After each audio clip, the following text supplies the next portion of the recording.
इस इस श्लोक में भगवान कृष्ण ने घोषणा करते हुए अर्जुन से कि अगर मृत्यु के समय कोई भी जीवात्मा उनका स्मरण करता है तो सीधे वो उनको प्राप्त करता है और ईश्वर के समान स्वभाव का हो जाता है। तो मद भावम शब्द का प्रयोग कर रहे हैं भगवान। मद भाव मतलब मेरे जैसा भाव, भगवान का स्वभाव, भगवान का लोक। और अगर वैकुंठ जाएगा तो चार भुज वाले रूप में उसको प्राप्त दिखाई देंगे भगवान, है ना। उसको भगवान के पार्षद का स्वरूप प्राप्त हो जाता है। इसलिए मृत्यु के समय भगवान के नाम, रूप, गुण, लीला और निवास, इसका हम लोग अगर चिंतन कर पाते हैं शरीर छोड़ते समय और मन हमारा उसमें लीन हो सकता है तो ईश्वर प्राप्ति के प्रिलक्ष्य को प्राप्त किया जा सकता है। तो मृत्यु के समय व्यक्ति की चेतना की अवस्था और जो हमारे मन में विचार आते हैं और हमारी जो एकाग्रता होती है उससे हमारा ये निर्धारित होता है कि हमको क्या शरीर प्राप्त होगा, है ना। जैसे एक छोटा सा हम आपको बताते हैं, कई केस ऐसे हुए हैं जो रियल लाइफ में बिल्कुल रियल समझ में आता है कि जैसे कोई व्यक्ति है उसको अपनी पुत्री से बड़ा प्रेम है। अब उसका जब शरीर छूट रहा है तो वो बार बार अपनी पुत्री का नाम ले लेके बुला रहा है कि उसको बुला लो, उसको बुला लो, मुझे उसको एक बार देखना है, मेरा आत्मा शांति नहीं मिलेगी, उसको बुलाओ, है ना। तो उसको अगर उसकी पुत्री नहीं पहुंच पाती है तो या तो उसकी आत्मा उसकी पुत्री के घर परिवार में किसी न किसी रूप में जन्म लेगी और नहीं तो उसको क्या होगा, अगले जन्म में स्त्री का शरीर प्राप्त होगा। ये 100% इसको कोई काट नहीं सकता। भगवान जो इसमें कह रहे हैं ये बिल्कुल रियलिटी है। अगर आपको अपने पुत्र से प्रेम है तो आपको पुत्र के घर में शरीर प्राप्त होगा। अगर आपको जो है अपने धन से प्रेम है तो भगवान भगवान की जो अधिष्ठात्री देवी है इस जो माया, जगत की माया, तो वो क्या करती है कि उसको सांप बन के कहती जा तू अपने धन के पास, गले हुए धन की सोच रहा था तो सांप बन जा। या उस घर में पेड़ बना दिया, कुत्ता बना के भेज दिया अपने ही घर में, तो ये सब शरीर प्राप्त हो जाते हैं, इसमें बिल्कुल संदेह नहीं है। तो भगवान बिल्कुल क्लियर कर रहे हैं कि मेरा स्मरण करने की प्रैक्टिस करो। इस इतना इंपॉर्टेंट श्लोक है गीता का कि ये श्लोक हर व्यक्ति को पता होना चाहिए। हर जो भी भक्त बनने का प्रयास कर रहा है उसको एक श्लोक दिन में 2 बार, एक बार जरूर पढ़ना चाहिए। क्योंकि आपकी आसक्ति जो है जिस सब्जेक्ट में होगी, आप जीवन भर जिस चीज को आप याद करोगे, तो वो जब शरीर छूटता है तो उस समय ये पूरी रील की तरह हमारी आंखों के सामने आता है। और जो चीज हमारे ज्यादा प्रिय होती है पूरे जीवन, चाहे वो धन से हो, भोजन से हो, बच्चों से, पत्नी से, किसी से भी होगी, वही फोटो आंख के सामने स्थिर हो जाती है आगे माइंड में, क्योंकि शरीर और किसी स्थिति में नहीं होता है। तो भगवान पूरी रील दिखा देते हैं कि जीवन भर तूने जो किया, पाप किया, पुण्य किया, जो भी किया, तो देख तेरा ये शरीर तेरा तुरंत उसी समय पता चल जाता है कि इसका ये शरीर आएगा। तो इसीलिए कहते हैं मृत्यु के समय प्रैक्टिस जब तक नहीं करोगे तो मन भगवान में कैसे जाएगा, तुम्हारी गति कैसी होगी ये तुम खुद डिसाइड कर रहे हो, एक दिन में नहीं डिसाइड होती। तो अंत काल में स्मरण करने की प्रैक्टिस कैसे होगी, हरे कृष्ण महामंत्र का। तो हमारे प्रभुपाद जी क्या बता रहे हैं, तो अंत समय में भगवान का स्मरण ये अचानक नहीं होता, कोई आकस्मिक घटना नहीं होती कि अचानक भगवान की फोटो कोई दिखा देगा तो आपको भगवान याद आ जाएंगे, या आपके कान में कोई बोल देगा तो आपको भगवान याद आ जाएंगे। ये आपने जो पूरे जीवन अपनी साधना करी, नाम जप किया, भागवत श्रवण किया, कीर्तन किया, सेवा भगवान की, गुरु की, उसका परिणाम होता है। गुरु आपके आपको याद दिलाने के लिए आते हैं कृष्ण को मृत्यु के समय, और वही व्यक्ति कृष्ण का स्मरण भी कर पाता है, हर व्यक्ति नहीं कर पाता है। तो अगर कोई संगीतकार है, वर्षों से संगीत की प्रैक्टिस कर रहा है, तो मंच पे जाएगा तो उसको क्या राग पढ़ने पड़ेंगे क्या, नहीं, तो ऑटोमेटिक संगीत उससे स्वतः प्रकट हो जाता है। या जो भी जिस पेशे में एक्सपर्ट होता है तो उसको कोई चीज याद नहीं करनी पड़ती। यानी मेडिकल प्रोफेशन में तो डॉक्टर क्या मरीज को देख के उसका मर्ज देख के किताब खोल के देखता है क्या, नहीं, उसको पता है कि ये जो बोल रहा है इसकी क्या दवा होगी। तो ये कैसे आता है, सब प्रैक्टिस से आता है, जीवन की प्रैक्टिस। आप हरि नाम करोगे, कृष्ण का नाम जपोगे, तो अंत समय में कृष्ण तुमको खुद स्मरण कराने आएंगे। अच्छा, आप में से कोई बता सकता है कोई एग्जाम्पल इस श्लोक का? आप लोगों ने इतना दिन से क्लास कर रहे हैं, तो कोई एक एग्जाम्पल बताइए जिसमें ये श्लोक बिल्कुल फिट होता है। वो जड़ भरत वाला। हाँ, जब वो सही हिरन बताया। हिरन का स्मरण करता है तो उसको अगला जन्म हिरन हाँ, का मिलता है। अरे बोला, बिल्कुल सही बताया। तो एक तो एग्जाम्पल बिल्कुल देखिए, महाराजा भरत का इस श्लोक तो बिल्कुल सटीक, बिल्कुल सही है कि भरत थे, राजा थे, इतने बड़े महान राजा भरत, जितने फेमस, जिनके नाम पे भारत। और उसका जो अंत था, वो अंत समय में मोह हो गया हिरण के बच्चे में, तो अगला शरीर हिरण का प्राप्त हुआ, लेकिन भक्ति करी थी, इसलिए स्मृति बनी रही कि मैं राजा था, मैं भक्ति करने आया था, मुझे हिरण का शरीर मिला। फिर उन्होंने प्रयास नहीं छोड़ा भगवान की भक्ति का, स्थिर रहे, तो अगले शरीर में जड़ भरत बने, और उसके बाद जाके उनको करीब, उनको मोक्ष प्राप्त हुआ। और एक कोई और ऐसा कुछ एग्जाम्पल बताइए कि जिसमें भगवान का नाम पुकारा हो तो भगवान आए हो, नाम लेने से, कोई बता सकता है?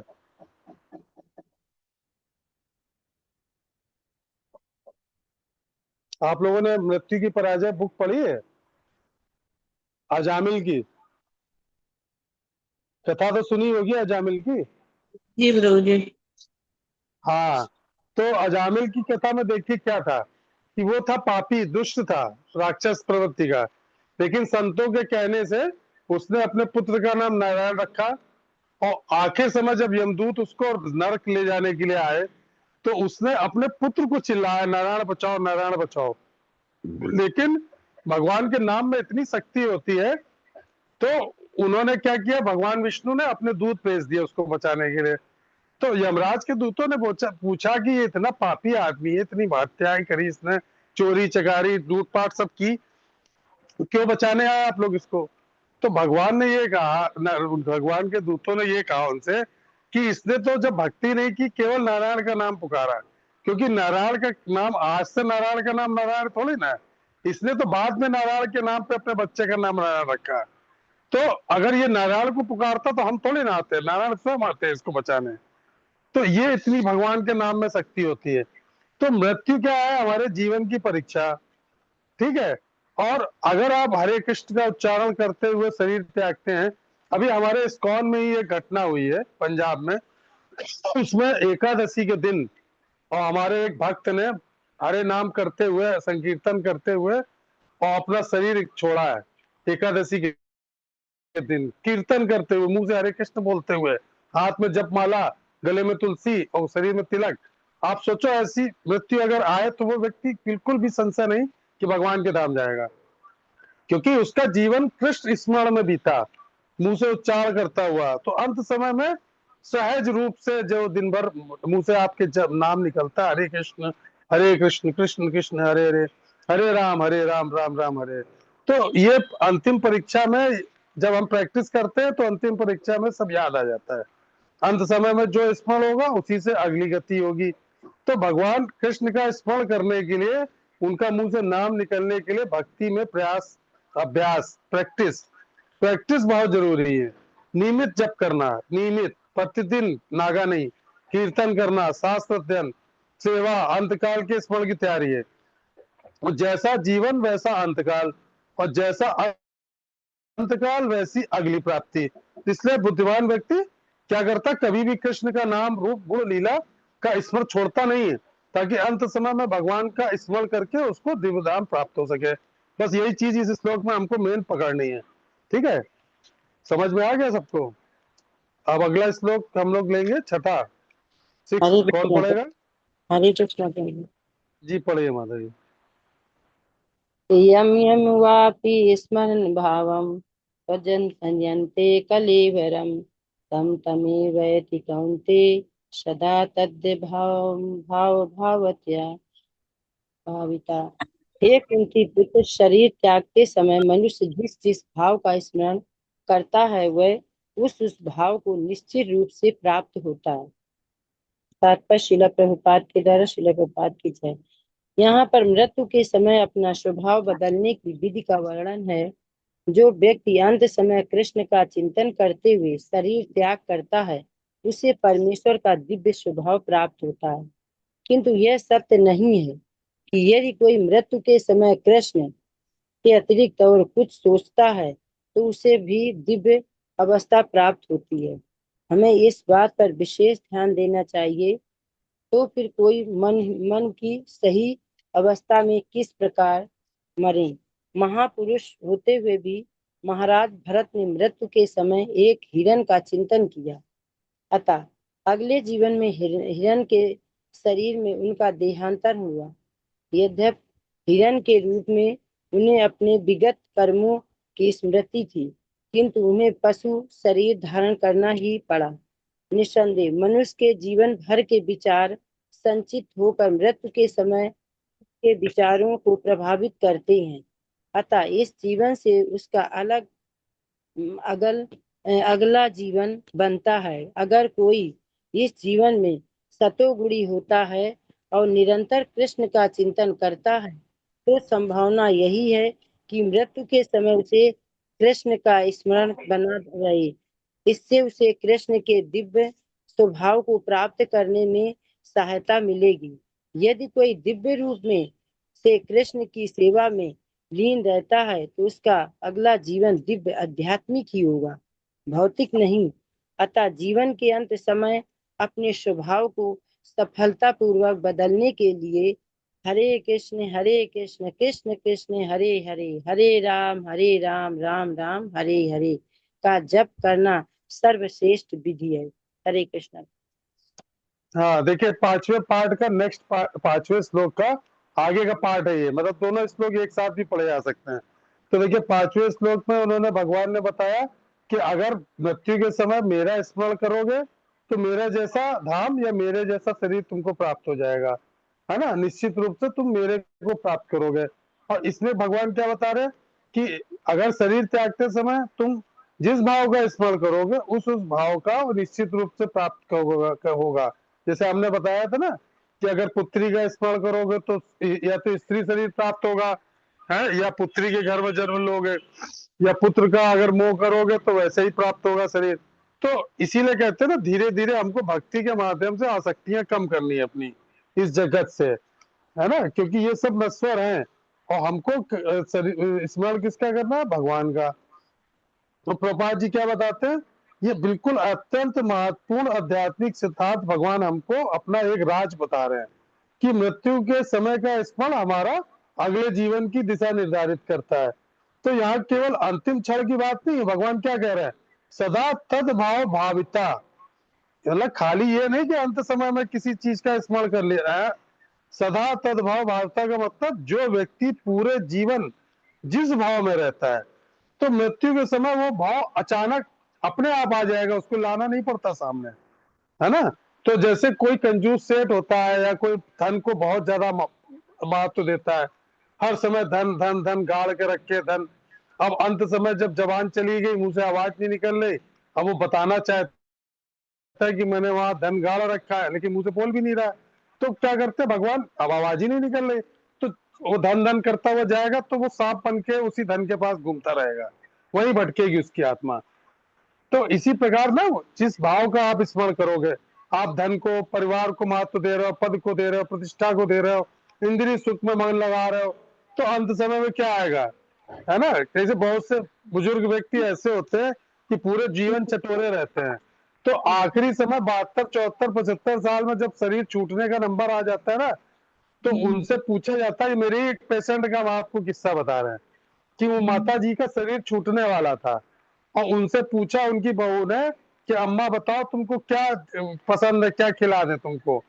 तो पूरे जीवन चटोरी रही, तो वो यही बोली कि अरे छोला भटूरा राजमा और सब सारे नाम गिना दिए, मुंह में जीभ नहीं, दमान नहीं, सब कुछ नहीं, लेकिन क्या खाने के पीछे जिंदगी भर करती रही, तो उस समय भी वही मांगती रही, और उसी समय उस शाम को प्राण छोड़ दिए उन्होंने। तो ये चीज है कि जो आप जिस चीज का शौक पालोगे, तो उसके लिए आपको क्या करना है, भगवान का स्मरण गुण लीला अगर तुम पढ़ोगे नहीं, सुनोगे नहीं, तो कहां से तुमको याद आएगी। भगवान की गोकुल लीला अगर पढ़ी नहीं है आपने, सुनी नहीं है, उनकी लीलाओं का स्मरण नहीं किया, तो भगवान की लीला आपको, गोकुल लीला, ब्रज लीला, वृंदावन लीला याद आएगी क्या, जब आपने सुनी नहीं है, पढ़ी नहीं है, हरे कृष्ण महामंत्र किया नहीं, तो कहां से याद आएगा।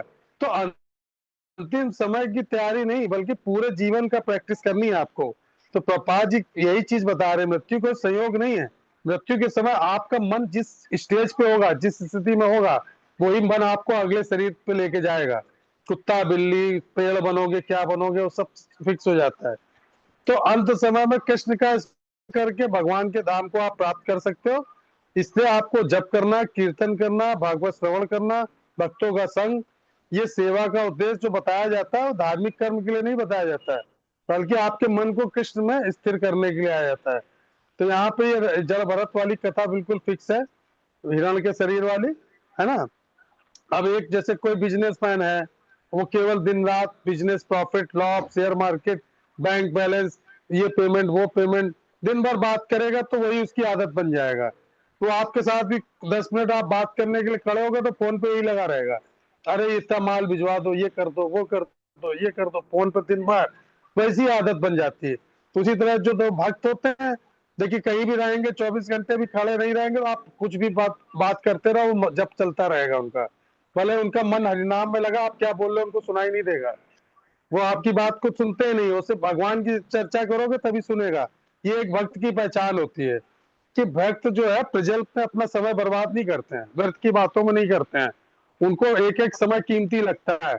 उनको लगता है पॉलिटिक्स की, देश की, इधर की उधर की, बाढ़ की, पानी की, सड़क की, दुनिया की चर्चा कर रहे हो तो ये समय की बर्बादी, इसको आप रोक नहीं सकते, आप सुधार नहीं सकते हो, केवल आप चर्चा करके अपना समय व्यर्थ कर रहे हो। तो वही चीज है कि एक एक समय, मृत्यु कभी भी आ सकती है। तो आप प्रैक्टिस करो ना, व्यापार की बात करोगे, इधर उधर की बात करोगे तो उससे कोई मतलब नहीं है। जो होना है वो तो होना है।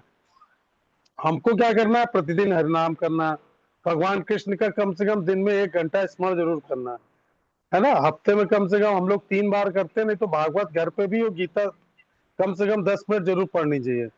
हमें अपने सांसारिक कर्तव्य सब निभाने हैं, लेकिन मन भगवान में स्थिर रखकर, है ना। काम सब करने हैं, ऑफिस जाना, बिजनेस भी करना, सब करना, धन कमाना, सब करना है, लेकिन मन भगवान से हटना नहीं चाहिए।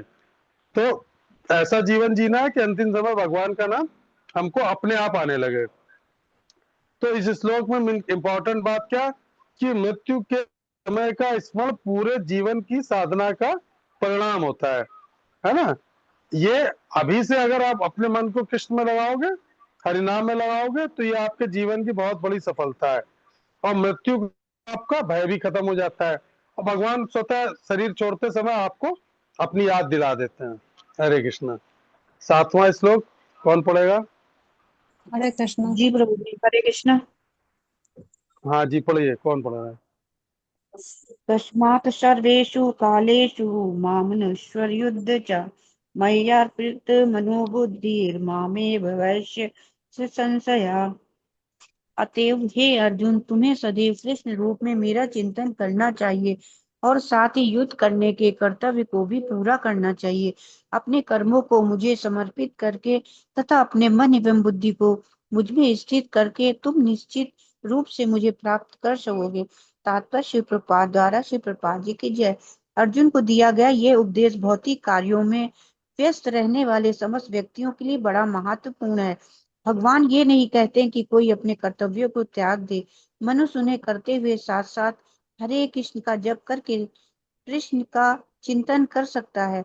इससे मनुष्य भौतिक कलमश से मुक्त हो जाएगा और अपने मन तथा बुद्धि को कृष्ण में प्रवृत्त करेगा। कृष्ण का नाम जप करने से मनुष्य परम धाम श्री कृष्ण लोक को प्राप्त होगा, इसमें कोई संदेह नहीं है। हरे कृष्ण। हरे कृष्ण। तो देखिए इस श्लोक में भगवान क्या कह रहे हैं, कि इस श्लोक में भगवान बता रहे हैं कि अर्जुन, हे अर्जुन, तुम हर समय मेरा स्मरण करते हुए अपना कर्तव्य करो। यदि तुम अपना मन और बुद्धि मुझे समर्पित कर दोगे तो निसंदेह मुझे ही प्राप्त करोगे। तो 8.6 के आगे भगवान उसका रिजल्ट बता रहे हैं, निष्कर्ष बता रहे हैं कि अगर मृत्यु के समय भगवान का स्मरण करना आवश्यक है तो फिर उसका उपाय भी होना चाहिए ना कोई।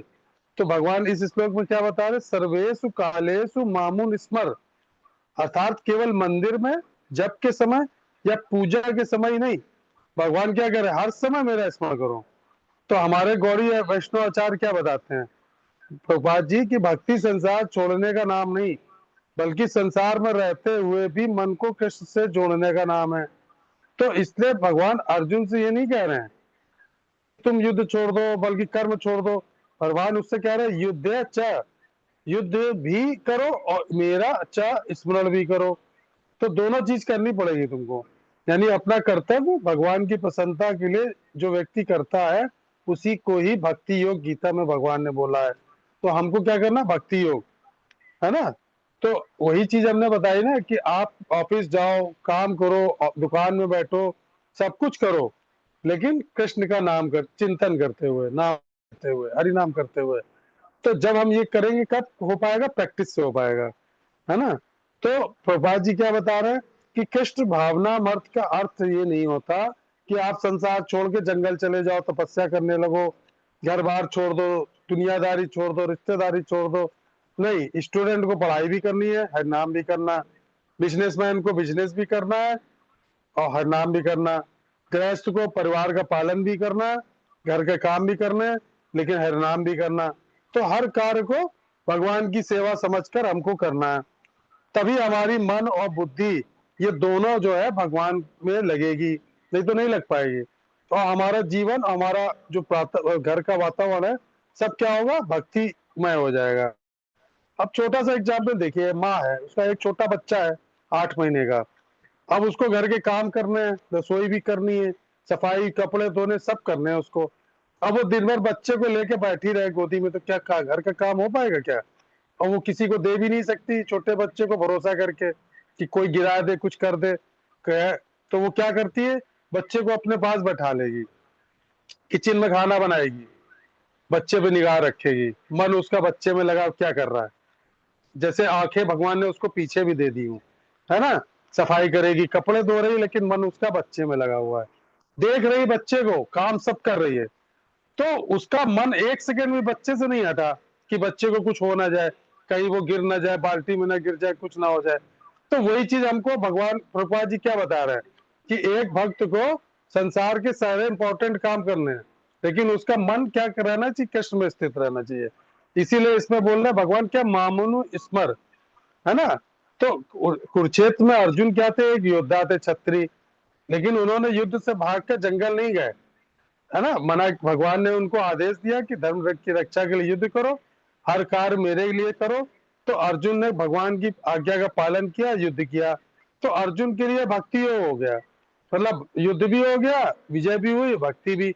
इसी प्रकार एक डॉक्टर अगर इस अस्पताल में पेशेंट का इलाज करता है, तो वो अगर ये सोचे कि इस मरीज के अंदर भगवान है और मैं भगवान को प्रसन्नता के लिए ये उसका ट्रीटमेंट कर रहा हूँ, तो ये कार्य केवल उसका एक पेशा नहीं रहता, पैसे कमाने का जरिया नहीं रहता, ये भी उसको वो भक्ति बना सकता है। कि उसको उसके हृदय में दया होनी चाहिए मरीज के प्रति, कि ये नहीं कि एक पेशेंट और बिजनेसमैन का बिल्कुल वो हो। तो इसी प्रकार कोई टीचर हो, किसान हो, व्यापारी हो, कोई इंजीनियर हो, कोई गृहिणी हाउस वाइफ है, कोई भी हो, ये नियम प्रभुपाद जी कह रहे सबके ऊपर है। तो अपने अपने कार्य को कृष्ण को अर्पित करके भी आप भक्ति कर सकते हो। यही इस श्लोक में भगवान कह रहे हैं, है ना, कि प्रतिदिन श्रद्धा से हरे कृष्ण महामंत्र का जप करना हमको, अपने सारे दिन के काम करिए, सब कुछ करिए, भगवान का मन में स्मरण करते रहिए। जरूरी नहीं कि हर समय माला लेके चले, है ना। तो प्रत्येक कार्य में मनी मन कहे कि हे कृष्ण, ये कार्य मैं आपकी प्रसन्नता के लिए कर रहा हूँ। प्रतिदिन भगवत गीता, भागवत का अध्ययन करें और मन बुद्धि को भगवान के चरणों में समर्पित करने का अभ्यास करें। तो 7वें श्लोक में हमको क्या देखना कि भक्ति का अर्थ ये नहीं संसार छोड़ना, बल्कि संसार में रहते हुए हर कार्य को भगवान की सेवा बना देना। जो भी आप कार्य कर रहे हैं, जो भी पेशा है आपका, तो जो व्यक्ति हर समय भगवान का स्मरण करते हुए अपने कर्तव्य का पालन करता है, निश्चित रूप से भगवान श्री कृष्ण को प्राप्त करता है। यही कर्म और भक्ति योग का समन्वय है। आज एक श्लोक और लेंगे, 8वां श्लोक कौन लेगा। हरे कृष्णा। हरे कृष्णा, मधु माता जी बोलिए।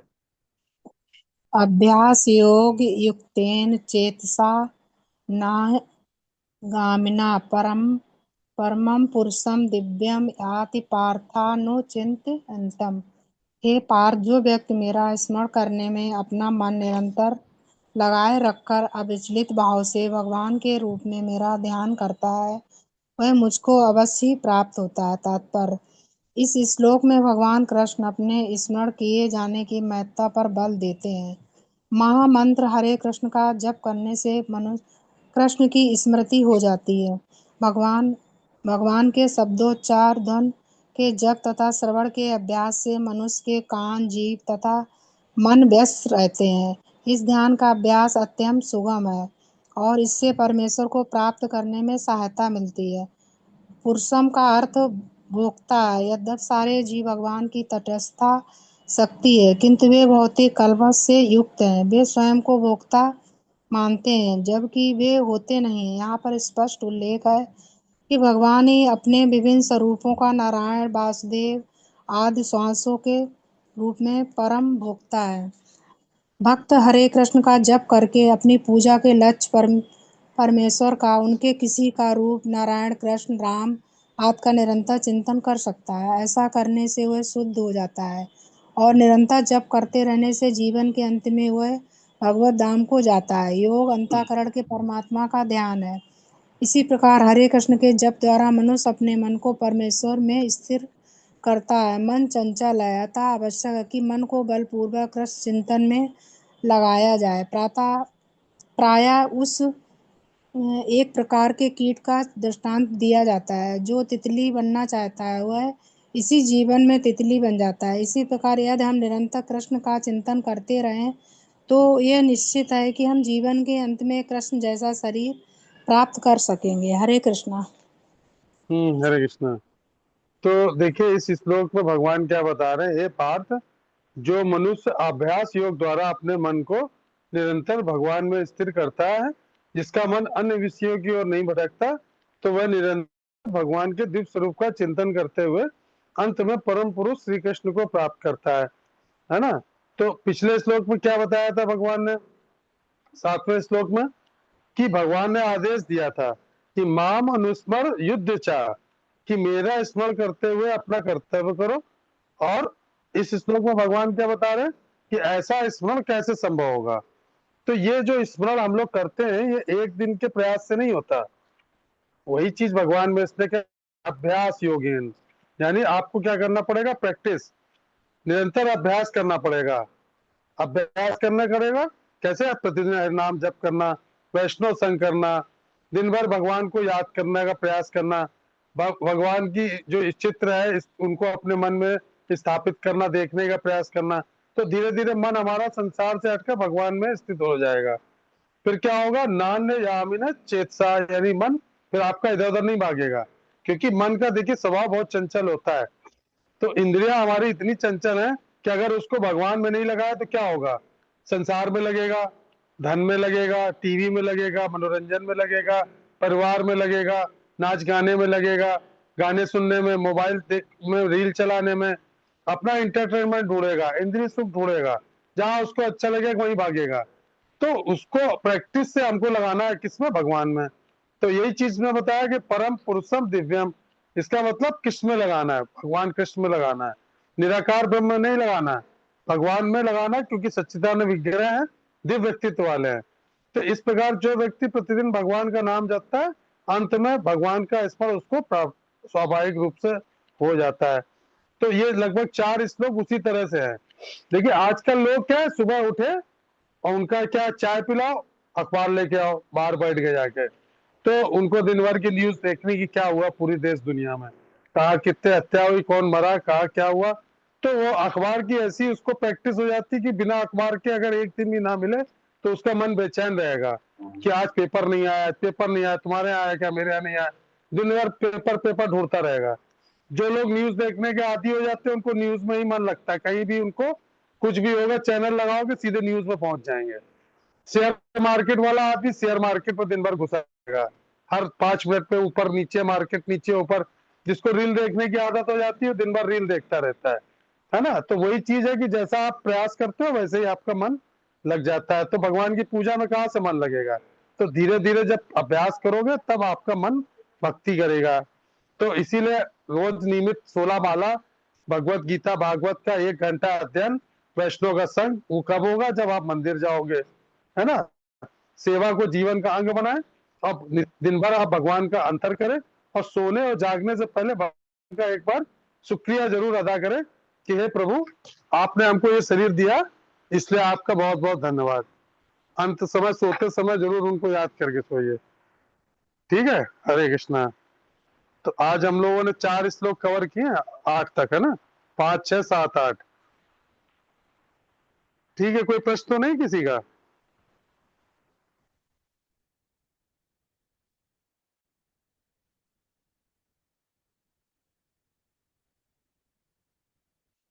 चलिए ठीक है, समाप्त कर दे क्लास है ना, अभी प्रभु जी भी आ रहे हैं मंदिर से।